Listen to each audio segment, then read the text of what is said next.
News drugs కట్టడికి కఠిన చర్యలు తీసుకుంటామన్నారు కేంద్ర హోంమంత్రి అమిత్ షా. దేశంలోకి 1 గ్రామ్ డ్రగ్ ను రాకుండా చర్యలు తీసుకుంటామన్నారు. డ్రగ్స్ అక్రమ రవాణాకు అడ్డుకట్ట వేసేందుకు కఠిన చర్యలు తీసుకోవాలని ఆదేశించారు. గంజాయి డ్రగ్స్ నియంత్రణపై అన్ని రాష్ట్రాల అధికారులతో అమిత్ షా సమీక్ష నిర్వహించారు. మానస్ హెల్ప్ లైన్ ను ప్రారంభించారు.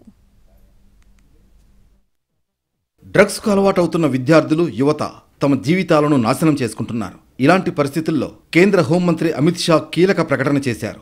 దేశంలోకి 1 గ్రామ్ కూడా డ్రగ్ రాకుండా కట్టడి చేస్తామన్నారు. డ్రగ్స్ సప్లయర్స్, పెడ్లర్స్, డ్రగ్స్ మాఫియాపై కఠిన చర్యలు తీసుకోవాలని సూచించారు.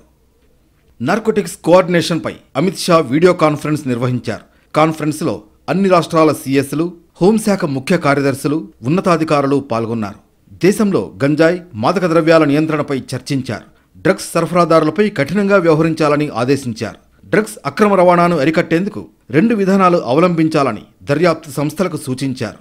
దేశంలోకి మాదక ద్రవ్యాలు వస్తే ఏ మార్గంలో వస్తున్నాయి, అది ఎవరి చేతుల్లోకి వస్తుంది, ఎన్ని చేతులు మారుతున్నాయి, చివరికి ఎవరికి చేరుతుందనే విషయాన్ని ట్రాక్ చేయాలని సూచించారు. డ్రగ్స్ నియంత్రణలో దర్యాప్తు సంస్థలు ప్రత్యేక కార్యాచరణ రూపొందించుకోవాలన్నారు అమిత్ షా.